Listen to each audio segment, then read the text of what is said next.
ఓం నమో వెంకటేశాయ. శ్రీ విష్ణు సహస్రనామ మాధుర్యం అనే ధారావాక్య శీర్షిక 64 నుండి 65వ ఘట్టంలోనికి ప్రవేశిస్తోంది.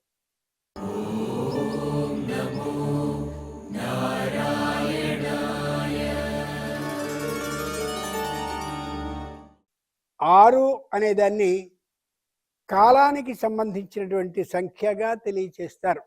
6 ఋతువులు, 6 నెలలు, 12 నెలలు సంవత్సరానికి, 6 మూళ్ళ 18 సంవత్సరంలో వచ్చే అతి ముఖ్యమైన పర్వదినాలు అంటే పండుగలు, 6 నాళ్ళు 24 గంటలు రోజుకి, 6 ఐదులు 30 నెలకుండే రోజులు, 12 30లు 360 రోజులు స్థూలంగా ఒక సంవత్సరానికి అనుకునేటటువంటి రోజుల సంఖ్య. వ్యక్తి యొక్క ఆయుష్కాలంలో కూడా 6 పదులు 60 షష్ఠి పూర్తి అవుతూ ఉంటుంది.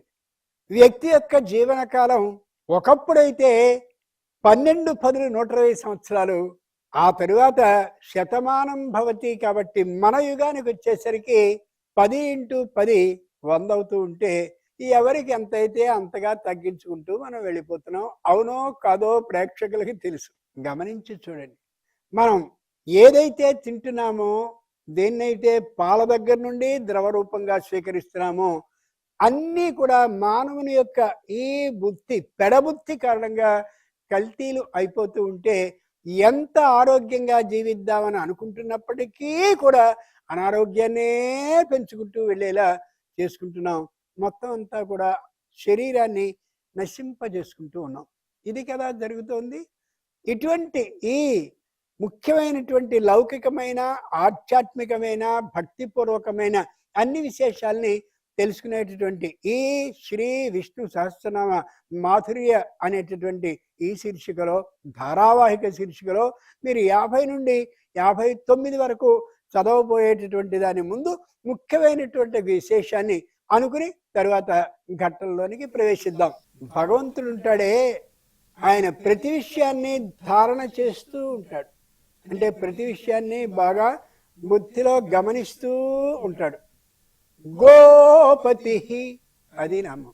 గోపతి, గో అనే మాటకి పుంలింగం అయితే ఎద్దు, స్త్రీలింగం అయితే ఆవు. ఎంత ఆశ్చర్యం చూడండి. లోకంలో ఒకే అక్షరంతో ఒక పదం సంస్కృతంలో కనిపిస్తుంది. గో అనే శబ్దం స్త్రీలింగం అయితే ఆవు, గో అనే శబ్దం పుంలింగం అయితే ఎద్దు. గోపతి, ఆ ఎద్దులన్నిటికీ కూడా పతి ఈయన. అంచేతనే తాను సృష్టించినటువంటి ఏ ఎద్దులైతే ఉన్నాయో అన్నిటినీ కూడా మనకి తిండి ఇబ్బంది లేకుండా ఉండేందుకోసం పొలాల్లో ఏ భూమి అయితే ఉంటుందో ఆ భూమిలో దున్నడం కోసం ఏర్పాటు చేసి మనని బతికేలా చేస్తున్నాడు ఆయన. సంక్రాంతి రోజుల్లో 3వ రోజు పండుగ వస్తుంది. దాని పేరు కనుము. కనుమ కాదు, ఆ కనుమ తెలుసండి. మాంసాహారాన్ని విపరీతంగా ఎవరికి తోచినంత వాళ్ళు తినేటివే కదండి. అది కాదు దాని ముఖ్య లక్షణం.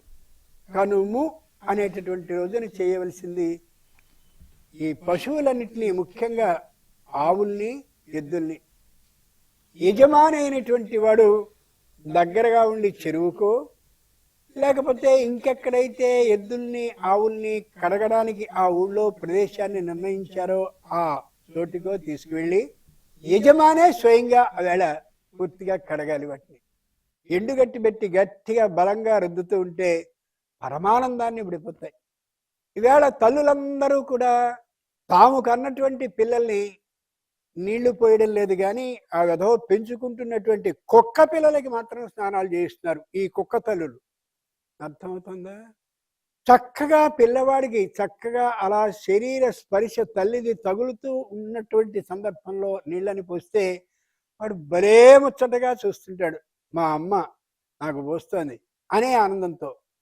అలా ఊరికే ఏదో మొక్కుబడిగా పోసేయడం కాకుండా ఆ సందర్భంలో భలే పాట పాడుతూ ఉంటుంది తల్లి, భలే చేష్టలు చేస్తూ ఉంటుంది.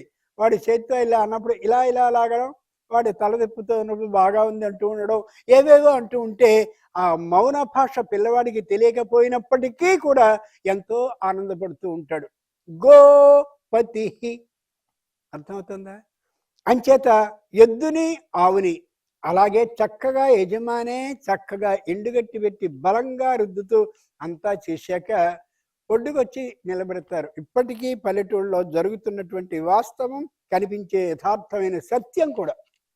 కాసేపు అయిన తర్వాత ఒంటి నుంచి నీరంతా జారిపోయాక ఆవులైతే వాటి ముఖానికి పసుపు పూసి చక్కని కుంకుమ బుట్టు పెట్టి వాటి కొమ్ములకి పుష్పాలని అలా చెండులు చెండులుగా చుట్టూరా కట్టి మెడలో పెద్ద పూలమాలను ఒకదాన్ని వేసి నడుముకి పటకాగా పెద్దదైనటువంటి పూమాలని వేసి ఆ గోవు యొక్క తోక ఏదైతే ఉందో ఆ తోక మీద నుంచి నీటిని పోసి ఆ తోక చివరి నుండి పడ్డటువంటి ఆ జలాన్ని కుటుంబం మొత్తం అంతా కూడా తల మీద చల్లుకుంటారు. ఎందుకని? ఓ గోజాతి గోవు, మేము మరణించిన తర్వాత వైతరినే పేరు కలిగిన నదిని దాటించగలిగిన శక్తి నీ గోజాతికే ఉంది కాబట్టి నేను అలా దురదృష్టవశాత్తు మరణించినట్టయితే నన్ను ఈ వైతరిని దాటించి సుఖంగా తీసుకువెళ్ళు, అనేకమైనటువంటి కష్టాల పాలు అవుతాం వైతరిని ద్వారా వెళ్ళేటప్పుడు అని శాస్త్రం చెప్తోంది కాబట్టి, ముఖ్యంగా గరుడ పురాణం తెలియజేస్తోంది కాబట్టి నన్ను రక్షించు అని ఆ జలాన్ని తల మీద చల్లుకుంటారు. ఆ సందర్భంలో ఆవులకి మంచి గజ్జల్ని ఏర్పాటు చేస్తారు, 4 కాళ్ళకి మెడలో కూడా మంచి గంటలు ఏర్పాటు చేస్తారు. చూస్తే ఎంత అందంగా ఉంటుందో అంత అందంగా ఉంటుంది ఆ ఆవు. ఒక్క ఆవు కాదు, ఆ ఊళ్ళో ఉన్న ఆవులన్నిటినీ కూడా అలా మామూలుగా వరుసగా తీసుకువెడుతూ ఉంటారు. తోవల నిండుగా ప్రతి వీధిలోనూ అలా వెడుతూ ఉంటే గోసూక్తం అని ఒకటి ఉంది ఈ సూక్తాల్లో. ఆ సూక్తాన్ని పఠిస్తూ వేద బ్రాహ్మణులు ముందెడుతూ ఉంటే చక్కనైనటువంటి వాయిద్యాలు కాదు వాద్యాలని మోగించుకుంటూ తరువాత వారు వెడుతూ ఉంటే మాకు సంబంధించిన పండుగ అనే ఆనందంతో ఆ పశువులు వెడుతూ ఉంటే కళలో ఊహించుకోండి ఎంత ముచ్చటగా ఉందో. అలాగే ఎద్దుల్ని కూడా స్వయంగా పూర్తిగా నీళ్ళన్నీ జారిపోయేలా చేసి, అంటే వాటిలందరూ అవి జారిపోయేలా అయిపోయాక మెడలో పెద్ద గంట కడతారు. ఎద్దు పురుషుడు కదా అంచేత ఎద్దు కొమ్ములకి కొందరైతే వెండి టోపీల్లాగా ఒకటి ఏర్పాటు చేస్తారు అటు ఇటు. ఎద్దు మెడలో గంట భలే చక్కగా మోగుతూ ఉంటుంది. ఆ ఎద్దుకి కాళ్ళకి కానీ మరో చోట కానీ ఈ మువ్వల్ని వాటిని కట్టరు, అవి స్త్రీలు చేయవలసింది. మనకి మామూలుగా నృత్యాలు జరిగేటటువంటి సందర్భాల్లో స్త్రీ అయినటువంటి ఆ నర్తకి ఎవరైతే ఉంటారో ఆమెకి కాళ్ళకి గజ్జెలనవి కడతారు. పురుషులకి నిజంగా కట్టరు, కానీ తరువాతి కాలంలో అలా వచ్చింది. ఇలా ఈ ఎద్దులన్నింటినీ అలంకరిస్తూ వాటికి పసుపు కుంకుమల్ని మాత్రం పుయ్యరు. ఇంకేదంటే అవి పురుషులు కాబట్టి. ఆ ఉండేటటువంటి నడుముకి పెద్దదైనటువంటి తోలు పటగా నోటి చేస్తారు. ఎందుకని?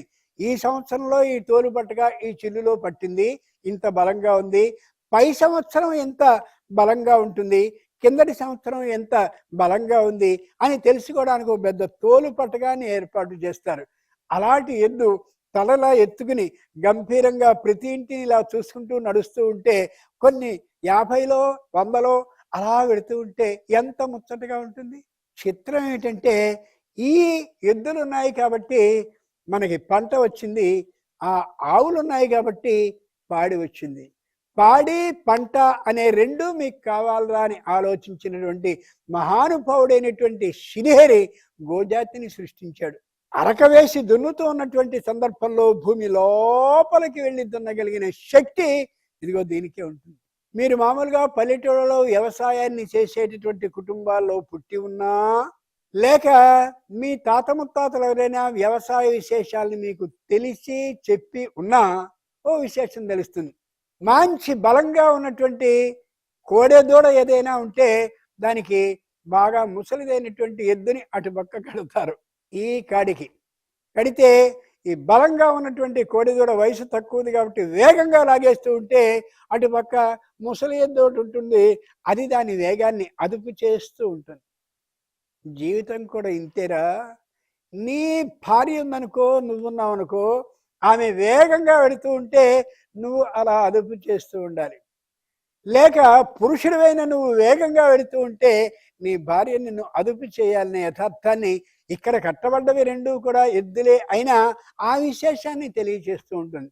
దురదృష్టవశాత్తు ఈవేళ ఆవుల్ని రెంటిని అరకకట్టి చేస్తున్నారు. ఎంత మహాఘోరం, నేరం, దారుణం, చెప్పలేనటువంటి పిశాచ కృత్యం అది.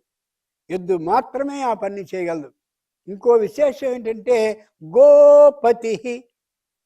ఏ ఎద్దైతే ఉందో ఆ ఎద్దు జాతిని అంతటినీ కూడా పరమేశ్వరుడు సృష్టిస్తూ, ఓ ఎద్దు, నీ యజమాని రాత్రి ఓసారిలా నీ పృష్ఠం మీద కొడితే వెంటనే లే, నేను నిద్రపోతున్నాను, కుదరదు, ఓ గంట తర్వాత లేస్తాను అనకు. మంచి వర్షం కురుస్తోంది, ఇలా అన్నాడు, వెంటనే లే. మంచి ఎండగా ఉంది, అబ్బో ఎండగా ఉంది, చలి బాగా నీడొచ్చిన తర్వాత వస్తాను అనకు. ఎండైనా, వానైనా, రాత్రి అయినా, తెల్లవారుజామునైనా, పగలైనా, ఏ కాలమైనా సరే నీ యజమానికి నువ్వు ఆ విధంగా వినయంగా ఉండి వాడు పెడుతున్నటువంటి భోజనానికి అనుగుణంగా నువ్వు చక్కగా పనిచేసి మొత్తం గాదిల నిండుగా ధాన్యాన్ని నింపాల్సిందే అని ఆ బుద్ధిని భగవంతుడిచ్చాడు. కాబట్టే ఈవేళ మనకి పాడి, పంట అనే రెండు లభిస్తున్నాయి. గమనించి చూడండి. అటువంటి అవకాశాన్ని ఇచ్చినటువంటి గోపతి మహానుభావుడైనటువంటి వాడు ఆ శ్రీహరి. అంచేతనే తానే స్వయంగా ఈ ఆవుకి, ఈ ఎద్దుకి ఉండేటటువంటి శక్తిని మనిషి కంటే గొప్పది ఈ గోజాతి అనే శేషాన్ని. అంటే మనకంటే ఎద్దులు, మనకంటే ఆవులు చాలా బుద్ధి కలిగినటువంటివి, యజమానికి వినయాన్ని సూచించేటటువంటివి. మనం నెలసరి జీతం ఇచ్చుకుని ఎవరినైతే పెట్టుకుంటామో పనివాడు మన మాట వినకుండా ఉండే సందర్భాలు చాలా ఉంటాయి. కానీ ఆ ఎద్దులు, ఆవులు ఏమాత్రము కూడా అలా వినకుండా ఉండే విధానం వాటిలో ఉండదు.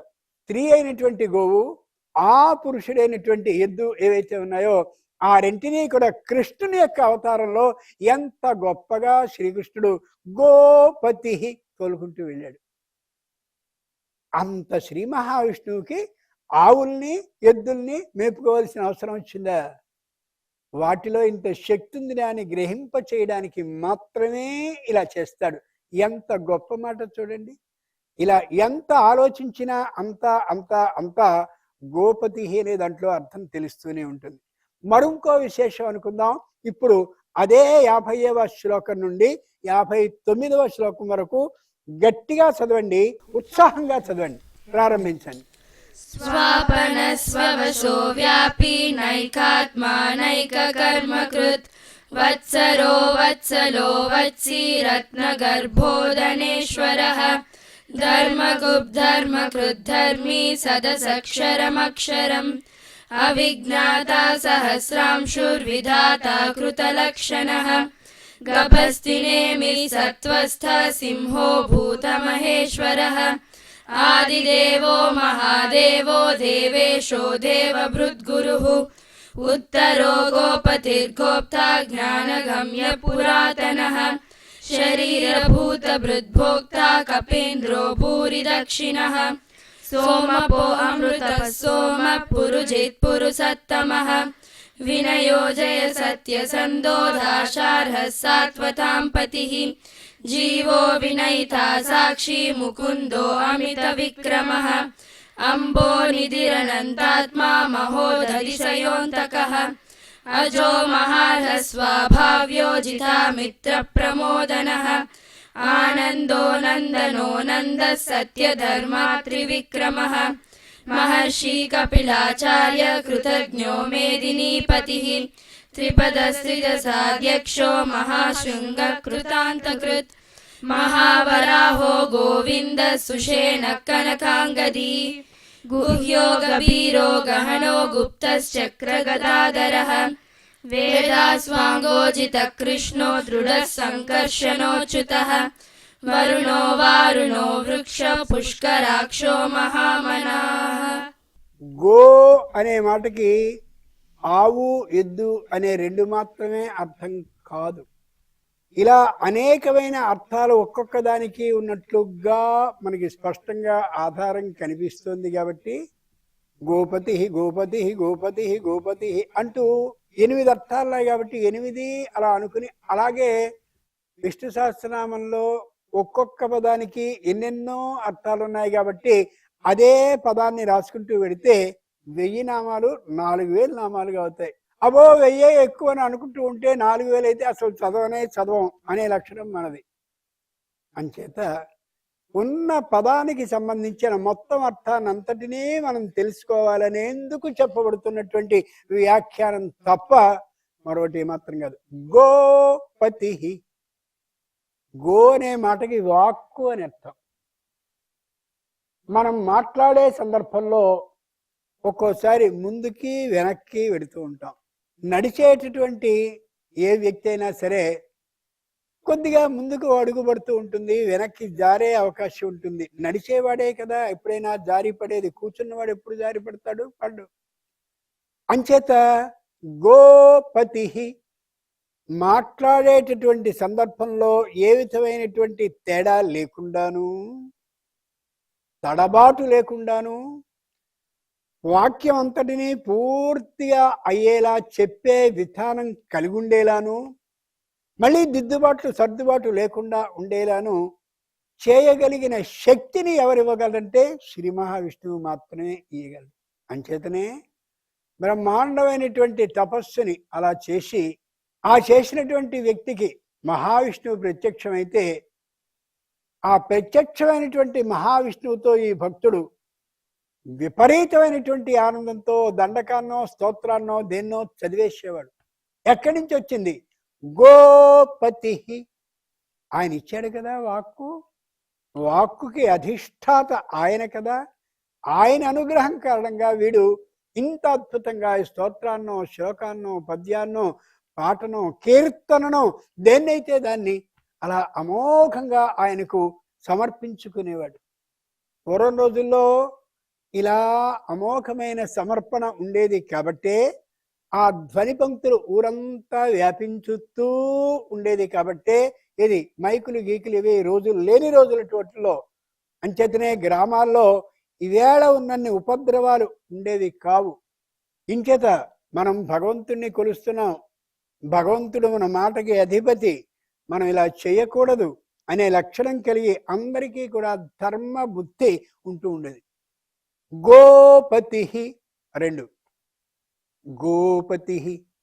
గో అనే మాటకి వేదాలు ఉపనిషత్తులు అనేవి కూడా అర్థాలే.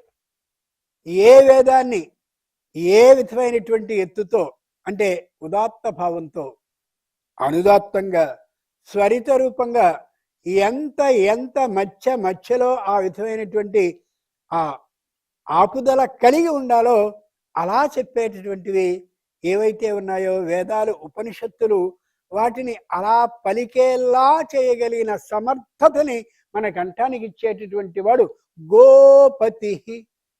అంచేతనే మీరు ఎక్కడైనా చూడండి వేదానికి సంబంధించినటువంటి అలా పాఠాన్ని అలా వేగంగా చదువుకుంటూ వెళ్ళిపోయేటటువంటి మహానుభావులైనటువంటి వేద పండితులు కొన్ని వందల మంది, ఇప్పుడు కొన్ని వేల మందికి వచ్చారు. ఒకప్పుడు లక్షల్లో ఉండేవారు, ఇప్పుడు వేల మందిలో ఉన్నారు. అలా చదువుకుంటూ వెళ్ళిపోతూ ఉంటారు తప్ప తడబాటు కానీ దిగడం కానీ పొరపాటును ఎక్కువగా మాట్లాడడం కానీ ఏమీ ఉండదు. అలా వేగంగా చదువుకుంటూ వెళ్ళిపోతూ ఉంటారు. ఉదాత్త అనుదాత్త స్వరిత భేదాలు ఏమాత్రము తప్పకుండా అపస్వరం లేకుండా ఉండేలాగా, అపార్థం మనకు కలగకుండా ఉండేలా ఎంత గొప్పవాళ్ళు వాళ్ళు. అలాంటి వాళ్ళు రక్షించారు కాబట్టే వేదం ఇంకా ఈవేళ మన దాకా వచ్చింది. దీన్ని మనం లోకానికి అలా అందించినటువంటి రోజున గోపతి శ్రీ మహావిష్ణు అనుగ్రహానికి మనం పాత్రలు కాగలుగుతాం. ఒక ఇంట్లో తండ్రి ఉన్నాడు అని అనుకుందాం. ఆయన ఎంతో చెమటోడ్చి శ్రమపడి ఇదిగో ఇక్కడ 1 ఎకరాల పొలాన్ని, అక్కడో ఇంటిని, అక్కడో దాన్ని ఇలా వరుసగా అన్ని ఏర్పాటు చేసి మనకి స్థిరమైనటువంటి ఆస్తుల్ని అలాగే స్థిరమైనటువంటి బంగారము మొదలైన ఆస్తుల్ని ఇచ్చాడు అని అనుకుందాం. మనం వాటిని శ్రద్ధగా రక్షిస్తూ పెంచినట్లయితే ఇంకా ఆనందపడతాడాయన. పెంచకపోయినా ఉన్నది ఉన్నట్లుగా ఉంచినా ఎంతో సంతోషిస్తాడాయన. అలా కాకుండా దాన్ని వ్యర్థం చేశామనుకోండి, అనవసరంగా అమ్మేశామనుకోండి, లేక దాన్ని సరైనటువంటి ఆలన పాలన అజమాయిషి లేకుండా చేసుకుని నష్టపోయామనుకోండి, ఆయన జీవించి ఉండగా ఎంత దుఃఖిస్తాడు. ఎంత కష్టపడి చేశానురా, ఏ విధమైనటువంటి వాహనము లేకుండా నడిచి అంత దూరానికి వెళ్ళి పొలాన్ని జాగ్రత్తగా పండేలా చేసి రాత్రి పగలు తెల్లవారుజాము అర్ధరాత్రి అనేటటువంటి ఆ భేదం లేకుండా ఎంత గొప్పగా సంపాదించాను అని చెప్పి దీన్ని నష్టపోగొట్టుకున్నాడే వీడు అని ఎంత దుఃఖిస్తాడు.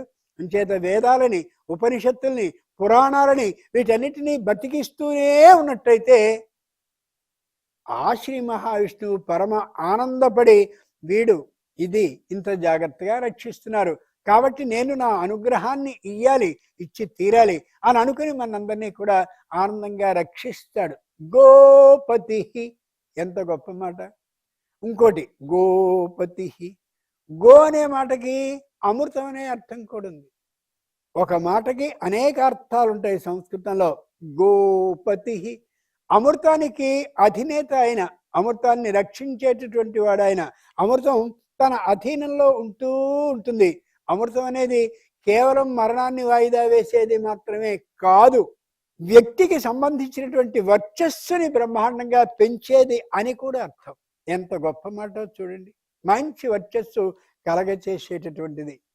అటువంటి వర్చస్సుని కలిగించేటటువంటి శక్తి కలిగిన ఏ అమృతం అయితే ఉందో ఆ అమృతానికి అధినేత శ్రీ మహావిష్ణువు కాబట్టి ముఖంలో వర్చస్సు పెరగాలి అంటే వేదాలని, ఉపనిషత్తుల్ని, పురాణాలని వీటిని పఠించిన దాన్ని తమలోనే నిలిపేసుకోవడం కాకుండా ప్రచారాన్ని చేస్తూ ఉన్నట్లయితే ఆ ద్వారా వాటి ద్వారా మనకి ముఖవర్చస్సు పెరుగుతుంది.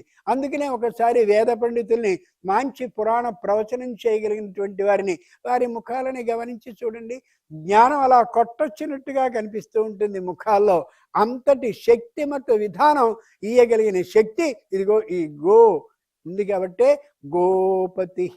మహానుభావుడు అన్ని వేదాలని తెలిసినవాడు, అన్ని ఉపనిషత్తులు తనవిగా కలిగినవాడు, అన్ని పురాణాలని తానే ప్రస్తావించుకుంటూ తానే అన్ని పురాణాల్లోనూ ఉండేవాడు శ్రీహరి కాబట్టి గోపతి.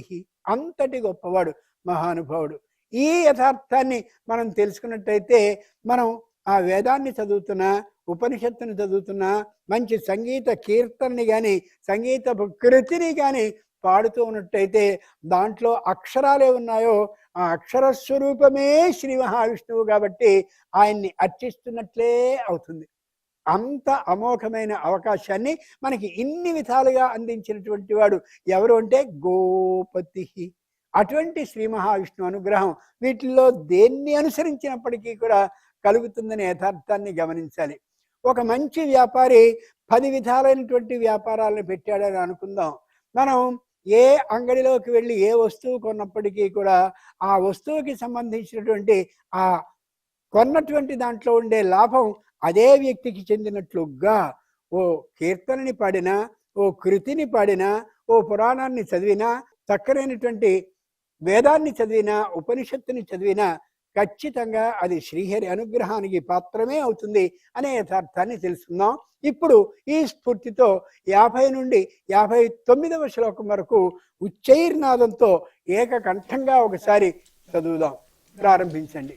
स्वापन स्ववशो व्यापी नैकात्मा नैककर्मकृत् वत्सरो वत्सलो वत्सी रत्नगर्भो धनेश्वरः धर्मगुब्धर्मभृद्धर्मी सदसक्षरमक्षरम् अविज्ञाता सहस्रांशुर्विधाता कृतलक्षणः गभस्तिनेमि सत्त्वस्था सिंहो भूतमहेश्वरः आदिदेवो महादेवो देवेशो देवभृद्गुरुः उत्तरो गोपतिर्गोप्ता ज्ञानगम्य पुरातनः शरीरभूतभृद्भोक्ता कपेन्द्रो भूरि दक्षिणः सोमपो अमृतः सोमः पुरुजित् पुरुसत्तमः विनयो जय सत्यसन्धो दाशार्हः सात्वतां पतिः जीवो विनयिता साक्षी मुकुन्दो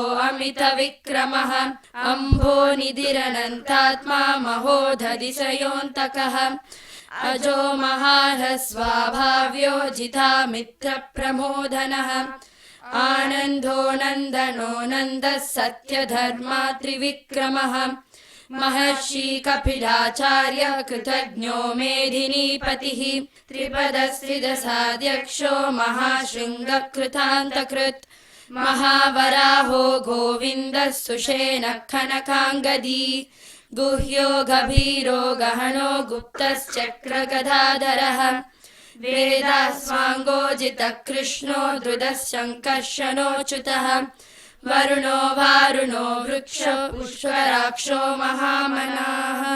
ఇంకా మహాప్రాణాలు స్పష్టంగా మీరు పలకడం లేదు. చాలా కాలం నుంచి పేరుకుపోయింది అది మీకు.